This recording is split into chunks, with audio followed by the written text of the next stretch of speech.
नमस्कार, मैं हूं मानस पांडे और अगर आप तैयारी कर रहे हैं यूपी पीसीएस मेंस की या यूपीएससी मेंस की तो ये वीडियो ज़रूर देखिएगा। मैं डेली शाम को 9 से 10 बजे के बीच में एक वीडियो अपलोड करता हूं जो कि होती है answer writing practice for mains examination, जिसमें रोज़ मैं एक जीएस पेपर का एक टॉपिक ज़रूर कवर करता हूं और धीरे धीरे डेली बेसिस पे बदलते हैं जीएस के सारे पेपर। तो आज है जीएस पेपर 4 का टाइमिंग यानी एथिक्स का आज टॉपिक रहेगा और आपको ये बताना चाह रहा हूं कि यूपी पीसीएस मेंस में जो भी प्रश्न आएंगे ना वो दो कैटेगरी के प्रश्न आते हैं चारों जीएस के पेपर में।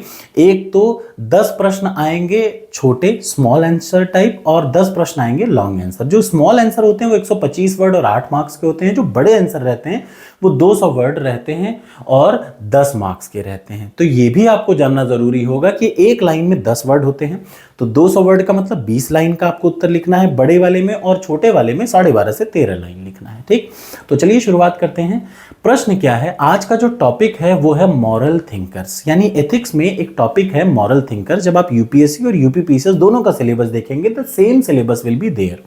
तो मॉरल थिंकर्स में प्रश्न कैसे आते हैं? आपको एक स्टेटमेंट दे देगा जैसा कि आपके पीछे दिखा हुआ है, उसके बाद उस थिंकर का नाम दे देगा और आपसे पूछेगा कि एक्सप्लेन करिए ये कहा क्या है। तो चलिए एक एग्जांपल की मदद से आपको समझाता हूँ। बड़ा इंपॉर्टेंट एग्जांपल है और जो थिंकर है वो हल्के थिंकर नहीं है, पूरे वर्ल्ड वाइड थिंकर हैं, that is Swami Vivekananda. Let us start with the question. The question is learn everything good from others. अगर दूसरों में कुछ अच्छा है ना तो उससे जरूर सीखिए, बट ब्रिंग इट इन, इसको अपने में लाइए, and in your own way absorb it, लेकिन उसको अपने तरीके से अपनाइए। याद रखिए, दूसरों में जो अच्छा है उसको सीखिए, अपने अंदर लाइए, लेकिन अपने अंदर कैसे अपनाइए? वैसे अपनाइए जैसे आप हैं। डू नॉट कॉपी अदर्स या डू नॉट बिकम अदर्स। दूसरे को हूबहू मत कॉपी कर डालिए। मतलब अगर आपके अंदर कोई अच्छाई है तो उसे मैं अच्छाई चीज को ग्रहण कैसे करूंगा? अपने एग्जैक्टली हिसाब से, आपके हिसाब से नहीं। जो आप हैं उसको मैं नहीं कॉपी कर सकता, ठीक है ना? तो ये प्रश्न है, इसी प्रश्न को एक्सप्लेन करना है। तो जब कभी ऐसा स्टेटमेंट आए तो एक्सप्लेन लिखा हो तो सबसे पहले कोशिश करिए कि 10 से 15 या फिर 4 से 5 लाइन में उस थिंकर के बारे में लिखिए जिस थिंकर के बारे में ये बात बताइए। तो लेट अस स्टार्ट। देखिए ये थिंकर के बारे में क्या लिखेंगे? Swami Vivekananda, born as Narendra Nath Dutt, is one of the India's most revered spiritual leader and philosopher. मतलब भारत के सबसे बड़े फिलोसोफर और स्पिरिचुअल लीडर में से एक थे स्वामी विवेकानंद। इनकी शिक्षाएं और इनकी जो बातें हैं और जो इनकी फिलॉसफी है पूरी दुनिया में लाखों लोगों को प्रेरित करती है। अब यहाँ पे एक बात मैं आपको बता दूं, पहले मैं एग्जाम्पल देता हूँ। स्वामी विवेकानंद को पूरा वर्ल्ड कैसे जानता है? वो अच्छे थे, बिल्कुल अच्छे थे, लेकिन उनको वर्ड जानने कैसे लगा? सितंबर ध्यान से सुनिएगा, सितंबर कहाँ गया? सितंबर 1893 में वो शिकागो में गए और धर्म संसद में गए। Parliament of the world's religion यानी विश्व धर्म संसद में जब वो पहुंचे तो first of all he addressed all the Americans like मेरे भाइयों एवं बहनों, means brother and sisters of America. ये लाइन जैसे ही बोली उन्होंने शिकागो की धर्म संसद में तो पूरी संसद में तालियां बजने लगी। यहां से पूरे वर्ल्ड ने जानना सीखा या जानना चाहा इस व्यक्ति के बारे में और इसके व्यक्तित्व के बारे में। ये इतने महान लीडर थे, इन्होंने पहली बार हिंदू रिलीजन से यानी हिंदू फिलॉसफी की से पूरे वर्ल्ड को, खासतौर से अमेरिकन यानी पश्चिमी वर्ल्ड को अवगत कराया। तो सबसे पहले आप इतनी बात लिखेंगे, यानी अब एग्जामिनर को पता चल गया कि ये व्यक्ति कौन है जिसके बारे में आपने लिखा है और जिसने ये स्टेटमेंट दिया है। अब इसके बाद आप आ जाएंगे स्टेटमेंट को। स्टेटमेंट के टोटल 3 पार्ट हैं। The first part is learn everything good from others, यानी अगर आपके अंदर कुछ भी अच्छाई है तो हम उसको जरूर सीखें। इसके पहले मैं आपको बता दूं, देखिए मैं आपको बता रहा था कि कोई भी व्यक्ति बहुत महान थे, जैसे स्वामी विवेकानंद बचपन से ही महान थे, बहुत कम उम्र में उन्होंने बहुत प्रख्यात काम किए, लेकिन पूरी दुनिया ने उनको कब जाना? जब एक बड़े प्लेटफॉर्म पे उन्होंने खुद को प्रूव किया, जब एक बड़े प्लेटफॉर्म पे उन्होंने अपनी बातों को रखा। ठीक वैसे ही मैं बता दूं, एक हैं Maharaj Premanand, I respect him a lot. वो इतने अच्छे हैं, तो वो आज के तो अच्छे थे नहीं, वो तो बचपन से लोगों को प्रवचन दे रहे थे, बचपन से लोगों को अच्छी बातें ही बता रहे थे। लेकिन पूरे वर्ल्ड में आप इस चीज को मानिए, या ना मानिए, पूरे वर्ल्ड को वो बचपन से ही अच्छी बातें बता रहे थे, वो हमेशा से ही अच्छे थे, लेकिन पूरे वर्ल्ड ने उनको कब जाना, जब एक पूरे वर्ल्ड वाइड पर्सन यानी विराट कोहली उनके पास आए, वो वायरल हुआ, उसके बाद पूरे वर्ल्ड ने उनको जाना कि हाँ वो भी एक अच्छे आदमी हैं, रखे हुए हैं, वृंदावन में हैं। यानी इसके पहले आप अपने आप को प्रूव करें, पूरी दुनिया एक ऐसे प्लेटफॉर्म का वेट करती है। ठीक उसी तरीके से स्वामी विवेकानंद को लोग नहीं जानते थे, कब जानना शुरू किया, जब इन्होंने विश्व धर्म संसद में अपने आप को बताया कि ये है हमारी फिलॉसफी। अमेरिका के भाइयों एवं बहनों, ये लाइन बोलने के साथ ही वर्ल्ड इनको जाने कि यार हिंदुइज्म इतना अच्छा है। तो यहां से आप शुरुआत करेंगे, ठीक, याद रखिएगा। उसके बाद आ जाएगा नेक्स्ट स्टेज की, जो स्टेटमेंट जिसने भी कहा उस स्टेटमेंट को आप क्या करें, एलेबोरेट करें। तो now we are going to distribute this statement in 3 part. तो पहला स्टेटमेंट है क्या, learn everything that is good from others, यानी दूसरों से, याद रखिए, वह सब कुछ सीखें जो दूसरों से अच्छा है, मतलब हर किसी से वो चीज सीखिए जो उसमें अच्छा है। इसका सबसे पहला तरीका है एम्ब्रेस ए ग्रोथ माइंडसेट। आप विकास की मानसिकता को पहले अपनाएं, तो यानी हम ये समझें कि हमें विकास करना है। ठीक, याद रखिए, आप जब तक ये नहीं मानेंगे, और सीखने के लिए सबसे जरूरी है कि सामने वाले को आप ज्यादा ज्ञानी समझें। देखिए, कहते हैं कि सीखने वाले, हमारे यहाँ के ऋषि मुनि इतने बड़े थे कि वो चींटियों से भी ज्ञान लेते थे। जैसे आपने सुना होगा ना कि नन्ही चींटी जब दाना लेकर चढ़ती है तो 100 बार फिसलती है। हमने उनसे भी सीखना चाहिए, चींटियों से भी, कि भैया मेहनत क्या होती है। यानी विकास की मानसिकता को हम तब अपनाएंगे जब वे विल रिकॉग्नाइज, हम ये मानेंगे कि other have a valuable experience, दूसरों के पास भी नॉलेज है। ऐसा नहीं कि नवाबी में चढ़े रहे हम ही सबसे ज्यादा जानते हैं, ऐसा नहीं होना चाहिए। तो सबसे पहले हम क्या करें, दूसरों को जानकार माने। जैसे महात्मा गांधी बहुत जानकार थे, बहुत नॉलेजेबल थे, पूरा वर्ल्ड उनको जानने लगा था। इवन दो एग्जाम्पल भी देखिए, जब आप इसको लिखें ना, तो कोई भी अपनी बात को लिखने के समय सबसे जरूरी है एग्जाम्पल देना। देखिए, महात्मा गांधी ने हर चीज सीखी, नॉन वायलेंस का प्रिंसिपल कहां से सीखा, बहुत जानकार थे महात्मा गांधी, लेकिन even though he learn the principle of non violence यानी अहिंसा के बारे में उन्होंने टॉलस्टॉय से और हिंदू धर्म से सीखा। ये ऐसे आप अपने उत्तर को जस्टिफाई करेंगे। दूसरी चीज, ओपन माइंडेड लर्निंग। जब भी आप कभी कोई चीज समझें तो खुले दिमाग से, आप अपनी संकीर्ण मानसिकता ना रखें कि मैं अपना ही वही सीखूंगा जो मुझे आता है, नहीं, अपने दिमाग को हमेशा खुला रखें। Be willing to seek out lesson from different culture.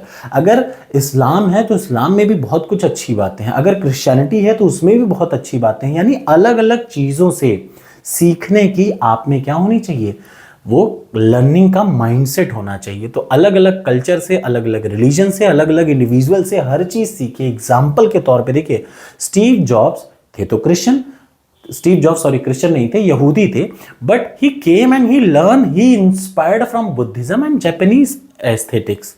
वो बुद्धिज्म से बहुत प्रभावित हुए।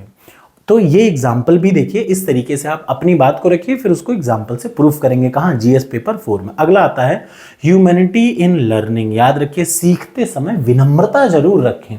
आप किसी से सीखना है तो आप अपने आप को डाउन करेंगे तभी आप सीख पाएंगे। आप ये चीज स्वीकारें कि हम सब कुछ, जैसे देखिए, हम सब कुछ नहीं जानते।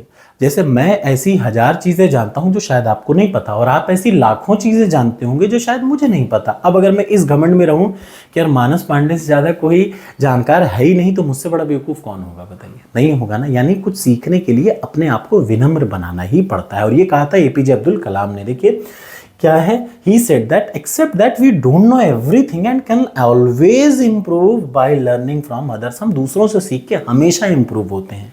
ठीक, अब ठीक है, हम दूसरों से सीखना चाहिए। अब दूसरा स्टेटमेंट क्या है, जो सीखें उसको अपने अंदर आत्मसात करें। लेकिन कैसे, इन योर ओन वे। कोई चीज को आप सीख रहे हैं तो देखिए, हर आदमी, जैसे मेरी कैपेबिलिटी है, मैं जब पढ़ता हूं तो मैं चीजों को शॉर्ट ट्रिक बना के रखता हूं, लेकिन आपका हो सकता है वो माइंडसेट नहीं है। इसका एक बेस्ट एग्जांपल समझिए कि आप सब तैयारी कर रहे हैं सिविल सर्विसेज की। अब सिविल सर्विसेज की तैयारी करते समय हो सकता है आपको कोई चीज 2 बार पढ़ने में समझ में आए, और हो सकता है एक ऐसा बंदा जिसको एक ही बार पढ़ने में समझ में आ जाए। तो आप उसको देख के इतना इंस्पायर हो जाए, नहीं यार एक ही बार में मैं भी समझूंगा, तो ऐसा तो नहीं हो सकता ना। हमें ये समझना होगा कि हम सबकी अपनी अलग अलग जर्नी है, हम दूसरे से सीखते हैं।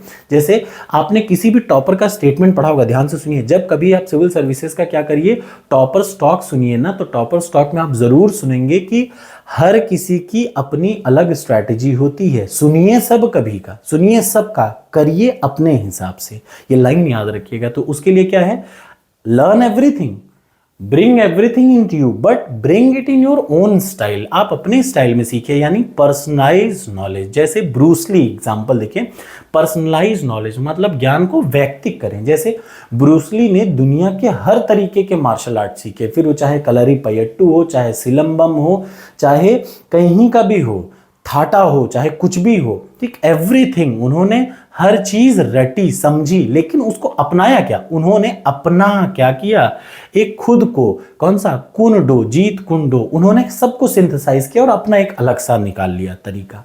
दैट इज कॉल्ड, सीखिए सबसे लेकिन करिए अपने हिसाब से। दूसरा, इंटीग्रेट क्रिएटिविटी। याद रखिएगा, जब कभी भी आप सीख रहे हो, याद रखिए, तो नए विचारों को ना अपने दृष्टिकोण से जोड़िए, नए दृष्टिकोण से। जैसे कोई एक नई चीज आई, अब मैं उसको अपने हिसाब से कैसे सीखता हूं ये समझिए, उन्हें पर्सनलाइज करिए, याद रखिए, ठीक है ना। जैसे पिकासो ने क्या किया कि पिकासो ने अपने खुद का एक तरीका इजाद किया, तो वर्ड पूरा उनको क्या जानना सीखा, अलग से जानना सीखा। अगला क्या है, मेक इट मीनिंगफुल। कोई भी चीज को जब एब्जॉर्व करिए तो ये याद रखिए कि वो आपके, मेरी जैसे कुछ अपने ऑथेंटिक, मेरे कुछ वैल्यूज हैं, मेरे कुछ प्रिंसिपल हैं, जो भी चीजें मैं नए लोगों से सीखूं वो मेरे वैल्यूज से मिलना चाहिए, ऐसा नहीं कि मैं खुद ही को खो जाऊं, ठीक। इसका एक बेस्ट एग्जाम्पल समझिए, आप सब क्या होता है, आज आप किसी यूपीएससी के आईएएस टॉपर का वीडियो देखेंगे, आप एक ऐसी मूवी देखेंगे आज जिसमें एक आदमी जिलाधिकारी बना है और वो पूरी दुनिया को धूल चटा दे रहा है, तो आपके मन में तुरंत आज क्या आएगा, आपका मन करेगा कि कल की डेट में मैं क्या बन जाऊं, डिस्ट्रिक्ट मजिस्ट्रेट ही बन जाऊं। आपके मन में तुरंत क्या होगा, कल आप एक ऐसी वीडियो देखते हैं जिसमें आप देखते हैं कि आप एक कस्टम के ऑफिसर हैं, तुरंत आपके मन में चलने लगेगा कि यार मैं एक कस्टम ऑफिसर बन जाऊं। आपके मन में आज आपने एक वीडियो देखा जिसमें देखा कि डॉक्टर किसी की लाइफ बचा रहा है, तुरंत आपके मन में चलने लगेगा कि आज की डेट में मैं डॉक्टर बन जाऊं। ऐसा नहीं होना चाहिए। हम हर विधा में पारंगत नहीं हो सकते हैं, हम एक ही विधा में पारंगत हो सकते हैं, लेकिन अलग अलग विधाओं की चीज़ों को हम अपने हिसाब से सीख सकते हैं। तो अब आ जाइए, डू नॉट बिकम अदर। जब आप सीखें तो मुझे ये समझना पड़ेगा कि हर आदमी आईपीएस नहीं बन सकता, हर आदमी आईएएस भी नहीं बन सकता, ना उसके लिए पैदा हुआ है, हर आदमी डॉक्टर नहीं बन सकता। जैसे देखिए, हर आदमी के अंदर क्वालिटी होती है, जैसे मेरे अंदर सेलिंग की क्वालिटी नहीं है, लेकिन हो सकता है आपके अंदर बहुत अच्छी क्वालिटी हो। मैंने आपको एग्जांपल बताया था, मुकेश अंबानी और धीरू भाई अंबानी के दो बेटे थे, मुकेश और छोटे वाले का नाम था अनिल अंबानी। अनिल अंबानी में क्वालिटी नहीं है मार्केटिंग की, मुकेश अंबानी में है। यानी हमें ये सोचना पड़ेगा कि ऑथेंटिसिटी, याद रखिए, दूसरा ना बन जाए सीखने के चक्कर में, प्रामाणिकता बनाए रखें कि याद रखिए जब किसी से सीखिए तो अपनी ओन वैल्यूज को मत खत्म करिए, ठीक, ये याद रखिएगा। और सबसे जरूरी चीज, अवॉइड इमिटेशन, यानी नकल करने से बचें। एग्जैक्टली पता है वो कर रहा है, हम भी कूद जाएं, ऐसा नहीं करना चाहिए, ठीक। जब आप इतना लिखते हैं तो लास्ट में अपनी चीज को खत्म कैसे करेंगे, एक और स्टेटमेंट से खत्म करना सीखिए। स्टेटमेंट क्या होनी चाहिए, देखिए, अब एक लाइन कही है, किसने कही है, ऑस्कर वाइल्ड ने कही है कि be yourself, everyone else is taken, already taken. अपने बने रहे ना, दुनिया में अलग अलग भगवान ने बना रखे हैं, हर कोई अलग, याद रखिए, वास्तविक बने रहें, बाकी सभी को पहले से ही ले लिया गया है। ये किसने कहा, ऑस्कर वाइल्ड से। यानी हम जो है उसके प्रति सच्चे रहें और दूसरों की नकल ना करें, उनसे सीखें, बट उनकी पूरी तरीके से नकल ना करें, सिर्फ उनकी अच्छी चीजें सीखें और ऐसे सीखें कि हमारे लिए क्या बेहतर है। तो this will be the best answer for this question. I hope कि ये आपको अच्छा लगा हो। कमेंट बॉक्स में कमेंट जरूर करिएगा कि ये वीडियो कैसी लगी। ये पीडीएफ आपको टेलीग्राम चैनल जो कि UP academy for civil services है उसी पे मिल जाएगा।